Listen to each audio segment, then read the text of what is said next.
Hello and welcome to the Top 3 channel. Top 3 channel is brought to you by HopeLify.org to inspire you to become the very best that you are designed to be. A few simple keys, mastered and consistently applied, are all you need to excel in each area of life. Hit the subscribe button to receive more Top 3 videos. Enjoy!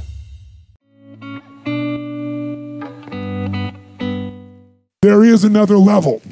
The only reason you keep saying there isn't is you feel so exhausted about where you are. But life, the universe, or God is just testing you because there is another level. If this is good, giant jump to excellence, giant from good, poor to good to excellence.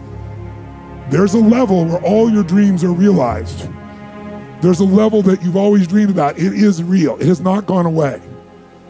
But it takes that extra burst when you think there's nothing left, there's no way, you've tried everything 10 million times and you keep going. It's almost like God is saying, if you keep hitting this wall enough times, I will see that you will not stop, that you are filled with that level of determination, faith, and courage, and then the door opens and you get to that next level. But what most people don't know is the next level is just 2 millimeters above. And it's called outstanding, ladies and gentlemen, outstanding. What's it called? What's it called? What's it called? Outstanding, magnificent, unstoppable, extraordinary, not excellent. It's a different level. It's a level where you are not one of the best, you are the best. And you know what's amazing? You only have to be 2 millimeters more than everybody else and you get everything. You get the joy, the laughter, the fun, the family, the passion, the economics, the freedom, the spirit. It's all there. What Jerry Maguire called the quad, baby. All of it. And it's just 2 millimeters above, and most excellent people give up because they're exhausted. And there's some people who go, the harder I hit it, the more I hit it, sooner or later it's going down. I'm not stopping. And when you do that enough, it pops open. You can't have a standard education and expect to have an extraordinary life. It's not going to happen.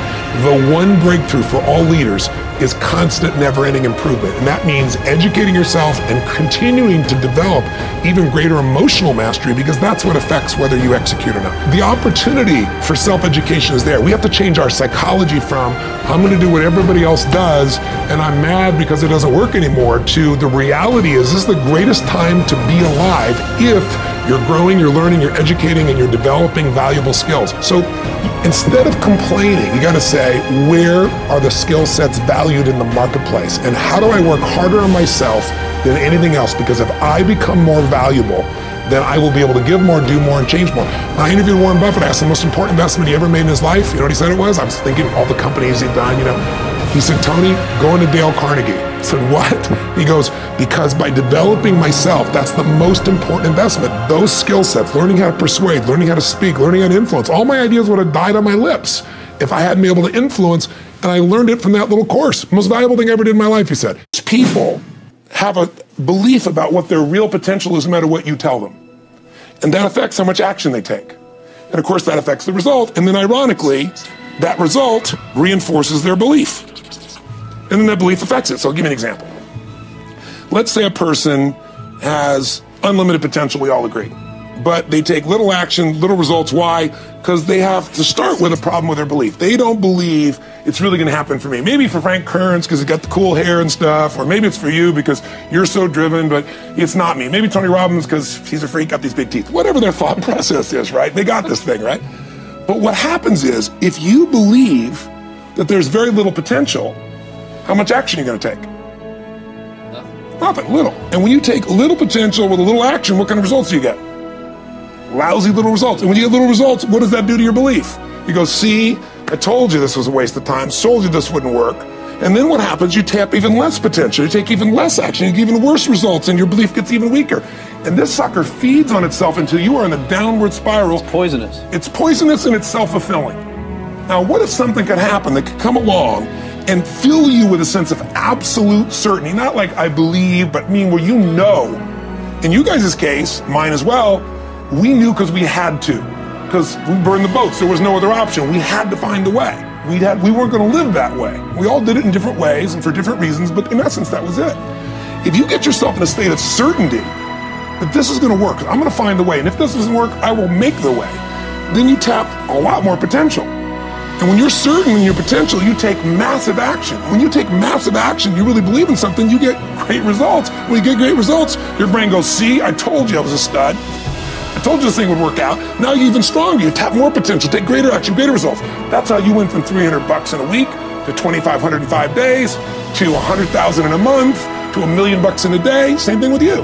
And we get momentum. That's why the rich get richer and the poor get poorer. Now some people go out and they go, well, I'm going to take a bunch of action. All right, I'm going to open this product. I'm going to try it. And they'll say to you, I even did it. But it's like a salesman who goes and knocks on the door, and he knocks on 100 doors and says, you want one of these, will you? yeah, exactly right. Yeah. And even if he doesn't say it verbally, his face says it because he doesn't believe it's going to work. So his voice, his body, the execution is so weak.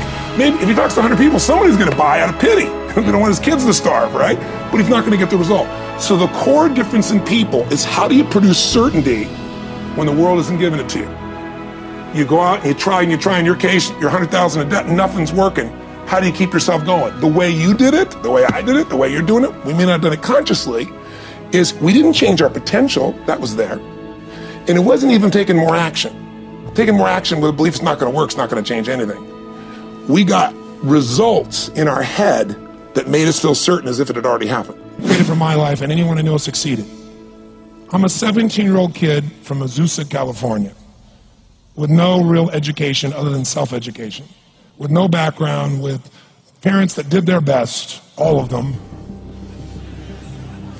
with no money, but I did one thing. I love people, and I had an enormous demand I made upon myself, and I sculpted my mind and my emotions to get me to do whatever it would take to achieve and to contribute. But to do that, I did it by using my body and changing my focus. I did it by putting myself in a peak physiology and using what I call incantations. Can you train yourself to believe something, yes or no? Absolutely. How many of you ever made the fatal mistake of going to Disneyland or Disney World, and while you're there made the fatal mistake of going to a ride called It's a Small World After All? What happens for about a week after you're out of that damn place? You're still singing this thing in your head in 24 languages, right?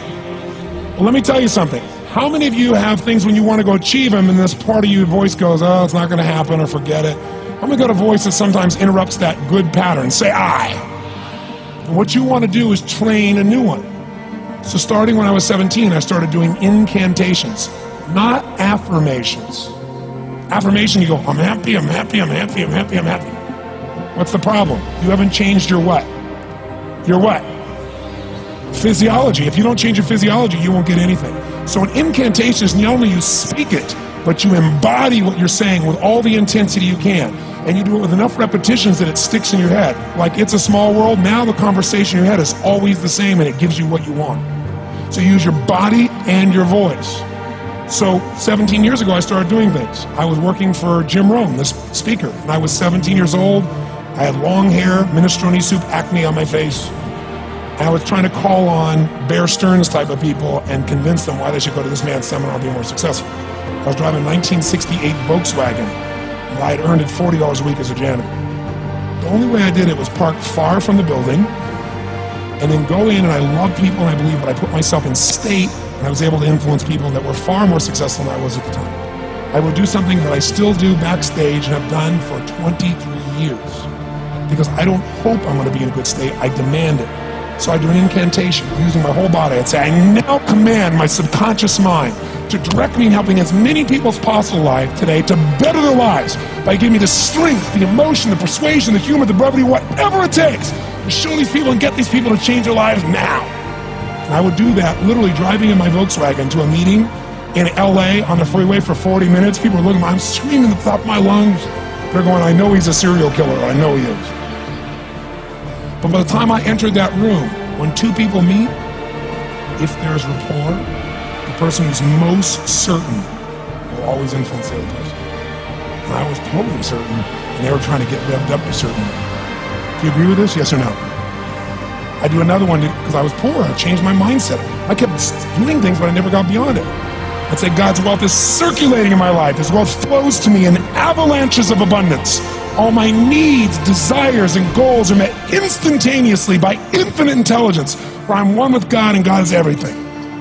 And I would imagine the abundance of my life, and I would feel so grateful. And a year later, I went from making $38,000 a year to making $1 million a year in 1 year. If you look at a business, the chokehold on the growth of any business is always the psychology and the skill set of the leader.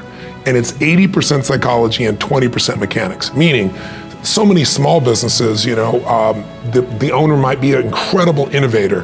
Maybe they write incredible code. Maybe they're a tremendous influencer, but they don't know the economic side of their business, right? And they find themselves getting in trouble because somebody's giving them financial information after the fact. They don't have true financial intelligence to make decisions, and they get caught up. Can you give me an example of a business like that? You don't have to name names. Yeah, no, I'll pick my own examples. I had several companies early in my career that were near bankruptcy because I would sit down and I knew how to produce products that would change people's lives. I knew how to market. I knew how to build teams of people. But what I didn't know was finance. So I'd look and say, you know, okay, how are we doing? I go, oh, you got a 20% profit. You know, you got $2 million in profit in those days, a little tiny company. And I come to the end of the year and there was no cash, right? I didn't know that profit is a theory, right? You know, and so just not having that skill, or someone might be really great in finance, but they're not any good in marketing. So sometimes it's a skill problem, but 80% of it, you can solve those skills. You can get those skills if you can change your psychology. But when you accept that, oh my God, the market's down, or oh my God, the economy in our area is down, when you allow the environment to control your psychology, you're not going to win. Everyone in this room knows how to create. You're not a manager of your life, you're a creator of your life, or you wouldn't be in this room. How do you create your life? You get hungry for something, don't you? Who has done something in your life that once seemed difficult or impossible, and now it's part of your life? Who's got something in your life in this area? Say I. How did you do it? You created it 3 ways. Number 1, you decided there's something you wanted so bad that you unleashed all your desire. You became obsessed with it. If it was a business or a car or a relationship or a transformation in your body, if there's something you once envisioned and now it's real, it's because you didn't just envision it, you brought so much emotion to it that now it's in your life. It was once a dream, it was once a goal, and now it's in your life. How many have something like that in your life now? Say I. You may take it for granted now, hopefully not, but it was once just a vision. It may have seemed impossible at one time. So how did you do it? You started with a concrete vision of what you wanted, and you focused on it continuously, didn't you? Wherever focus goes, energy flows. You envisioned something, you got clear about it, and then you started thinking about all the reasons why you wanted it. You got excited about it. Said, this is what's next for me now. I want this. You may have dreamed about it, thought about it, talked about it. But when you focus on something continuously, something magical happens. You get insights, don't you? You overhear a conversation and you hear something you wouldn't have heard if you didn't have that outcome or goal that you wanted so badly. Who's ever come up with something, obsessed about it, didn't even know how to do it, and it just happened and it came together? Who's had that experience? Say I. So why don't we tap into that power now for your business and life? Ultimately, if you're gonna have lasting change in anything, you're really talking about just raising your standards. I mean, I always tell people, if you want to know how to change your life, I give it to you in 3 words, boring as it sounds: raise your standards. And what does that mean? Corny as it sounds. Raise your standards. Oh, thank you for the breakthrough thought, Tony. I'm glad I wasted my time watching this little email with you. But think about it. Lasting change is different than a goal. You don't always get your goals, but you always get your standards. Maybe it would help you is to think about it this way. I try to explain standards to people with a different set of words. Think of it as everybody in life gets their musts. They don't get their shoulds. Like, think about it. Most people have a list of shoulds, don't they? Don't you have a list of the shoulds, things you should do, you should follow through on? I should lose some weight, I should work out more, I should make more calls, I should respond more rapidly to my email, whatever, you know? I should get into the office earlier, I should be, more confident. Whatever your should list is, people love to have their should list be met, but it's kind of like New Year's resolutions. If it does, it's really exciting, but if it doesn't, which is most of the time, it's a little disappointing, but you kind of know it's not going to happen. But when you decide something is a must for you, an absolute must, when you cut off any possible, you say, I'm going to find the way, or I'm going to make the way. Human beings, when they resolve things, when they make a real resolution inside themselves, which is they raise the standard, they make it a must, they find the way. Think about it in your own life. Haven't you had some area of your life where You raise your standard and your life has never been the same. Maybe at one time in your life you smoked cigarettes, or you did something and you did it for years and you kept trying to change it, and kept telling yourself I should. And then one day something happened. Something just clicked you over. Something took you over that kind of tipping point. And inside yourself you said, no more. And it was a very, very different experience, wasn't it? Something inside of you shifted, and what was a should became a must, and you've never gone back. Is there an area like that in your life you can think of? Again, did you ever smoke cigarettes? Did you ever eat a certain way, drink a certain form of alcohol, and then finally say no more, and you just don't go back? And notice this, it doesn't really take any willpower anymore. Because somewhere when we make this click, when we make something a must, we attach ourselves to it. It becomes part of our identity. And one thing I've learned in the last, 33 years of working with people from now over 100 countries, 4 million people, is human beings absolutely follow through on who they believe they are. If you said to me, well, I'm really gonna work hard to stop smoking, but I've been a smoker my whole life and I am a smoker. I know your days are numbered. You're gonna be back smoking cigarettes again, because we all act consistent with who we believe we are. I tell people the strongest force in the whole human personality is this need to stay consistent with how we define ourselves. If you define yourself as somebody who is really conservative, you're not gonna be crazy and act nuts unless you're really drunk or something, and then you can say it's the alcohol, when it's really just you finally getting permission to be yourself. The alcohol is your excuse. If you're a really crazy person, you act crazy, outrageous, playful. You don't act conservative because that's not who you are. Very often people say, well, I can't do that. I'm not that kind of person. And I always say to people, really, when did you define yourself? I mean, really, how many years ago did you come up with what you could and couldn't do in your life? How many years ago? Most people, if they really look at how they're living their life today, it's based on a set of standards, a set of beliefs that they made choices about 10, 20, 30 or more years ago. I mean, very often we made decisions in our youth or very young about what to believe, about what we were capable of, about who we are as a person, and that becomes the glass ceiling, if you will, that controls us. There's a corny metaphor, but it's true. I remember one time I was with my family at the circus, and there was a person there, and they had this big giant elephant, and you look at this elephant, and they take this little rope, put it around the elephant's neck, and they drive this stake into the ground. And I mean, you look at this and you know that elephant could rip down the entire tent with almost no effort. And yet the elephant doesn't struggle, doesn't try. Why? Because the elephant's conditioned. And they take that elephant and condition the elephant when it's a baby elephant. That's how they train them. When it's a little baby elephant and it doesn't have the power yet, they put a big rope around it and they drive this huge stake in the ground, and the elephant fights and fights and fights. And one day, finally, that elephant decides, I'm not capable of pulling this out. And once that becomes the definition of an identity of anyone, an elephant in this case, they don't even try anymore. It's just who I am, that's how it is, that's just the way it is in my life. I'd like to ask you to take a look at any place you've got a limitation and ask yourself, when did I decide to accept that limitation? And you may not even see it as a limitation, you might see it as just that's who I am. But so often in our lives, we've adapted to be a certain way so that we don't fail or so that people will like us or respect us, but it's not necessarily who we are. Joy comes when you're spontaneous.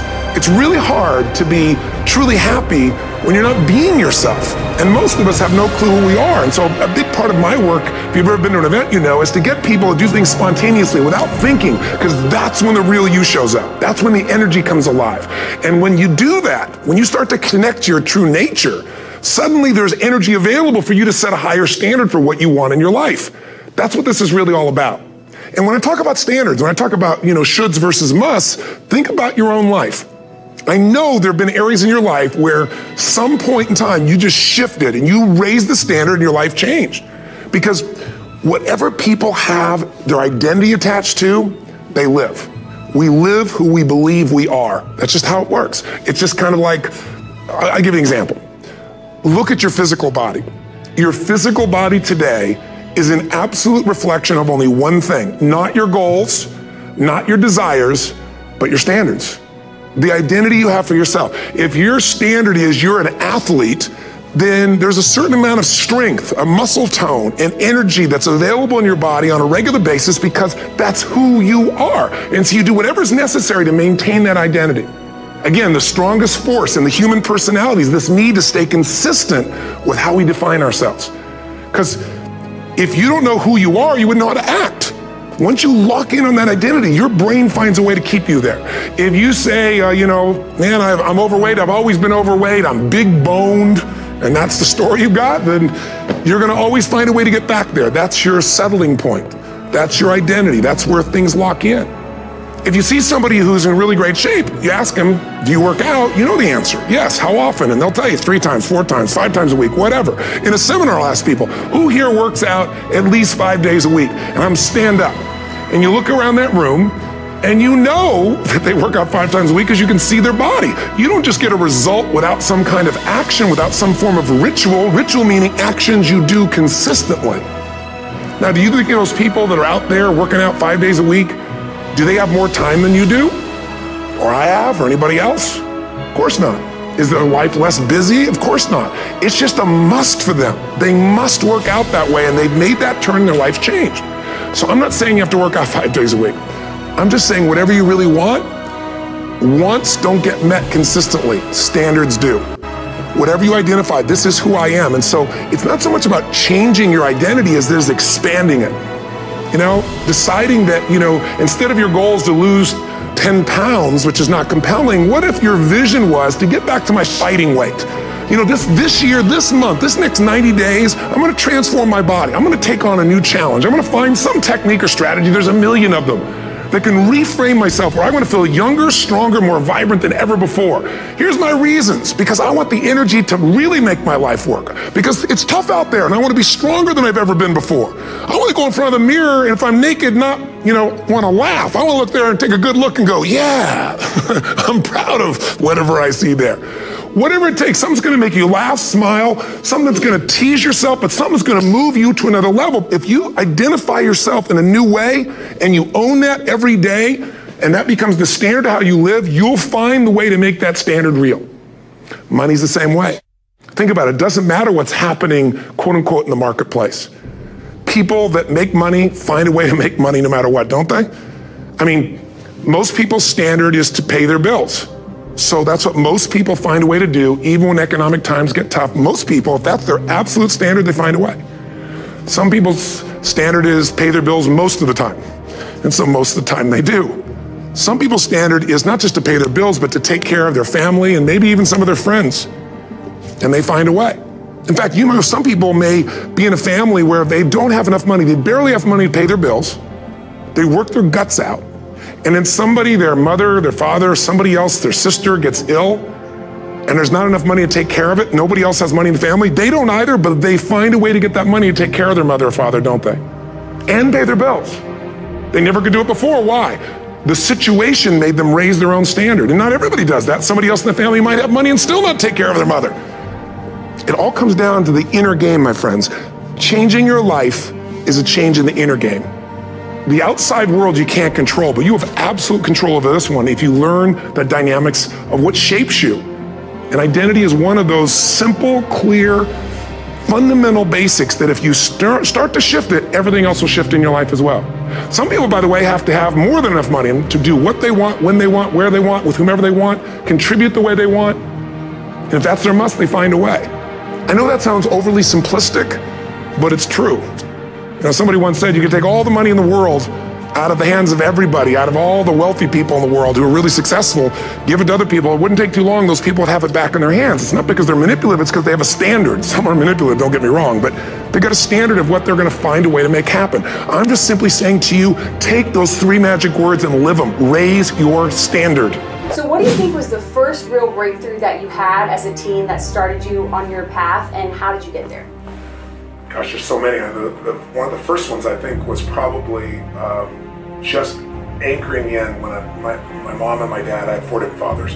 My mom was a powerful woman, so she kicked my 4th father out, whose name I carry, and he adopted me. And when he went out, she decided it wasn't his side, so she kicked me out too by chasing me out with a knife. And I wasn't worried she was going to stab me or anything, but I decided this is freedom, and I've got to find a way to make my life work. But I had no money. I had a 1960 Volkswagen I worked $40 a week as a janitor to buy and pay for. And so I had no car, I had no money, I had no anything. I went and slept in a person's laundry room, and then I decided I've got to figure out what to do, and I needed to feed my mind because I was so depressed, I was so overwhelmed. I'm missing my brother and sister and feeling just completely out of sorts. So I got on a bus and I traveled 14 miles, I remember, because I ended up running it one time. And I went to this bookstore and I bought this book called The Magic of Believing by Claudia Bristol. It's the first real book other than maybe Think and Grow Rich or Emerson's essays. And I started on this journey of saying every single day I'm going to feed my mind. I'm not going to hope good thoughts show up. I'm going to read biographies. I'm going to find out what makes people tick. I'm going to understand what makes me tick. And I wanted to read a book a day, but I didn't do that. I took a speed reading class and I read 700 books over 7 years. And they were all personal development, human development, psychology, physiology. And what I try to do is take anything that I learned and apply it. And then when I applied it, you know, I was 5'1" in my sophomore year in high school. I'm 6'7" now. I tell people the difference is personal growth. But sincerely, I became Mr. Solution because I wanted to help everybody. So I was this little fat guy, and I couldn't lose weight, and I lost weight. All my buddies are like, how'd you do that? And I said, well, here's what I did. They lost weight, and they all got girls. And that led to, as a young kid, you know, that led to where, you know, if you had a problem, I was Mr. Solution, especially if you're a girl, I was more motivated to help you. So the breakthrough was really understanding the power of compressing decades into days. If someone has spent decades of their life and they compress it into a book, and you can read it in an hour or a few days, you have such an advantage. Because when you learn by your own experience, it's painful and it's slow. When you learn by other people's experience, everybody knows in the financial world, other people's money is leverage, right? Well, other people's experience is more powerful than other people's money. Because you can have the money and lose it. But if you get the experience, you can change it all. So I think that was the beginning for me, and it set me on a lifelong path of hunger. You know, I've never lost my hunger. You really have to decide. The most important decision is, do I want to be happy? Will I commit to being happy? More important than happy. Sometimes you can be so happy you smile so much your face hurts, right? You need variety. Am I committed to living in a beautiful state even when it doesn't go my way? Even when it rains on my parade? Even when my biggest fear shows up? Because I can't control whether your husband or wife will live or die or get sick or leave you or get a divorce. I don't want any of that to happen to any human being. I hate suffering. I do anything I can to help people not suffer. But I can't control that. You can. You can. There are people who have lost their arms, lost their sight. There have been people that have been through the most horrific experiences in life, and they found a way to still be happy because they've made the decision that life is too short to suffer. I've interviewed dozens and hundreds over the years, but dozens that have impacted my soul, that made me realize I can change this. I've just gotten used to it. I bought into the theory that this survival software that's constantly running and making you suffer, that's normal. No, that's what the mind will do. And mind has been around forever. What I'm going to do is something different. And the way I get out of suffering, I give myself a 90-second rule. It's really simple. I say, look, if I feel myself starting to feel that stress, feeling that pissed offness or upsetness or concern or worry about my kid, whatever, I realize that's not going to make it better. Life's too short to suffer. And then I just kind of breathe slowly, slow everything down, and I just watch the thought go by and go, look at that crazy thought. Because everybody's had crazy thoughts. Everybody's had a thought, I'm going to kill that son of a bitch, right? And then you don't kill them because you don't believe that thought. It's the thoughts that are stressful that you believe that mess you up. When you question them, you break the pattern. The more I've done this like a muscle, the more I've trained myself to do it, I can authentically tell you now, it takes a lot for something to take more than 90 seconds from you now. And the level of joy surpasses all the money you could ever have in a million years. And then the money, it's easier to even make money because you're not attached. You don't have the fears. You don't have the scarcity that people have because you feel so rich already right now. I always tell people, don't wait to be rich. What is that richness? It's abundance, it's joy, it's happiness, it's contribution, it's getting out of yourself. Because as long as we're thinking about, oh my God, I lost something, or you did something, now I have less love, less respect, less money. If I think lost less, or because you did something, or because I did something, I'm never gonna have what I want in my life, lost less never. Those three thought patterns, they're the source of all suffering. And the antidote, see it for what it really is, know it's BS, and find something to appreciate. When you're in a negative state, you don't perform at a higher level. When you're in a negative state, it affects your biochemistry, it affects your immune system. You're in a negative state, it affects the people around you. When you're in a great state, perform better, enjoy life more, greater impact, all the above. So it's intelligent to be in a peak state. But you know, you only can manage what you measure, like a business. You know, when I take a company over and turn around and start measuring things, and I measure the most important things, and the more you measure, the better it'll get. Because you get more, instead of measuring once a year, if you're measuring, once a week, you got 52 times to improve it versus one. So I started measuring it. I said, I'm going to live in a beautiful state no matter what every day. Now, in order to do that, I have to do two things. A, I have to acknowledge that I've been suffering, and I need to figure out what my favorite flavor of suffering is.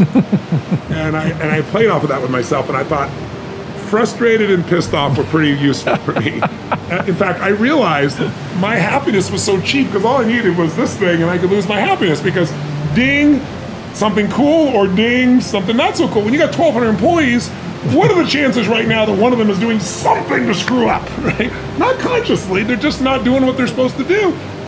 Basically 100% chance. And if I was near this, I'd get triggered and I'd go, oh, and my happiness would disappear. So what I began to say is, I want to be happy even if they screw up. I want to be happy even if they lost $1 million. I want to be happy, like, if my happiness is dependent upon other people behaving a certain way, the way I want them to, I'm a pretty influential guy, but I'm not God, right? And everybody's got their own things that they're doing. I'm never going to stay happy. And if I have to even make my happiness based on me behaving a perfect way every moment, it's not going to happen. So I gave room for life, and I decided to make a real decision. That's my invitation to people, and then I'll answer your question about how I know. First, you got to make the decision that says, life is too short to suffer. I mean, I don't know what's going to happen in your lifetime with your children, with your wife, with your economics, with your business. I'm sure you're going to do well, everything, but there's things outside our controls. The government could change the rules on something, right?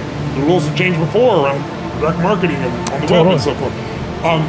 Somebody in your family could get very ill. Someone can die in our families, right? No one wants to talk about it, but it can happen. If your happiness is only going to be when everything matches how you think it should be, you're not going to be there. And my view is that there's power in happiness. We downplay it in this culture. When a person is happy, they attract other people. When a person is happy, they live longer. That's a fact. When people are happier, they earn more, right? They do better in their careers. I mean, these are physiological, these are measured facts in our society, and yet we poo-poo happiness in our world. Like, oh, it's being enthusiastic or something like that. No, it's being inspired, in spirit, feeling alive. So what I did was, as much energy or passion I had before, I still had that, but what I found was what was the stuff that would suck away that energy? And so now to answer your question, how would I know? Number one, I put the line in the sand and said, these are the ones I tend to drop into. I'm not doing that anymore, and if I find it, I created a rule. I got 90 seconds to get out. 90-second rule. That should have been the 4-hour rule at the beginning.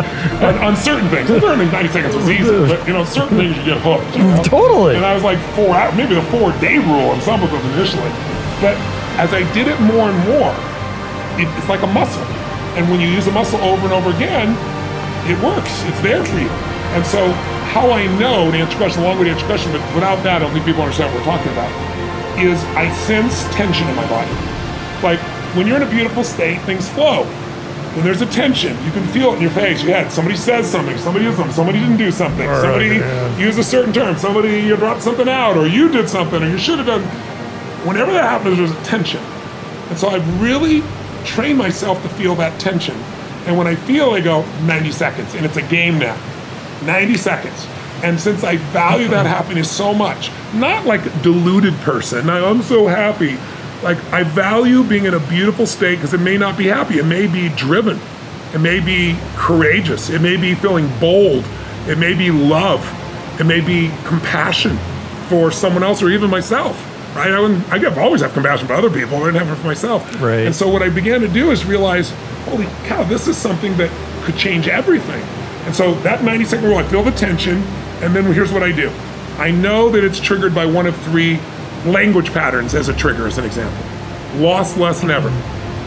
If you perceive that someone you're counting on, they failed to do something, or they failed to say something, or you failed to do something, or say something you should have, then what happens is that tension starts to show up because your brain goes, I lost that opportunity. I lost this moment. I lost that respect. I lost this love. I lost the money. I lost whatever you thought you lost. And loss is always an illusion. It's like the next opportunity is 2 minutes around the corner. It's not that complex. If we look for it, if we find it, if we don't live in the illusion of loss. Or less is the next one. If you think because he or she did something or didn't do it, you have less of something you value, less love, less joy, less excitement, less time, less energy, less economics, less respect, you're going to suffer inside. You know, some people suffer by being angry. Some people suffer by feeling sad. Everyone has different flavors, right? But you're going to suffer. And the worst one is never. If you think because she or he did this, or Donald Trump did something or didn't do it, or Mary Sue or you self didn't do it, and now you'll never have that love, you'll never have that respect, you'll never have that joy, you'll never have that economics. Once you believe that stuff, then the suffering stays. So the way out of loss, less, never is always appreciation or gratitude or love. So Tony, one of the critics actually that I once met said, yeah, Tony's techniques, they were great for about a year and a half and then they wore off. What do you say to that, folks? It's real simple. If you don't work out, you don't get a muscle, right? So I always tell people there's a daily practice like priming. If you don't do that, if you get up and you just have no discipline whatsoever, you get no value of anything. Your diets don't work when you don't do them. Exercise doesn't work when you don't do them. But most of the people have some experiences that they want to shift. And once you shift those things, your whole life changes. But life is constant growth. My life isn't here because I went to one seminar one time and now my life is fit for life. I work out, I train my mind, I train my body. It becomes a lifestyle. It's not just like you're depending upon somebody else. I'm not here to become somebody's guru. I'm not here to give them a gift. I'm here for them to open up their own gifts. And that's really what my work has been. When people talk about work-life balance, I was talking to Mary Calhoun Erdos, who's Morgan Stanley. She manages 2.6 trillion with a T dollars. Probably the most influential woman in the financial world. Brilliant woman. And I asked her, because I was interviewing 50 of the smartest financial people on the face of the earth. I said, I know you're a very deeply caring mom and wife, and how do you balance all that? And she said, Tony, she goes, I read this in one of your books. She quoted from. She goes, there is no such thing as work-life balance. There's only work-life integration. And I really believe that in my soul. So in my companies, my wife and I, we live our mission together. We're 24/7, 365 together, and we love it because we're driven by the same things. One of my sons is a partner in several of my financial businesses. One of my other sons is in the coaching business.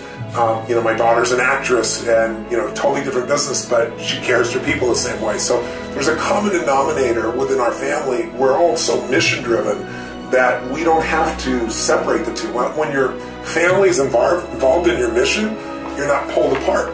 You're pulled together in the same direction. I think the hard part is so many families have totally different lives and they come together when they're exhausted and try to have a relationship together, and I think that's really hard for people today.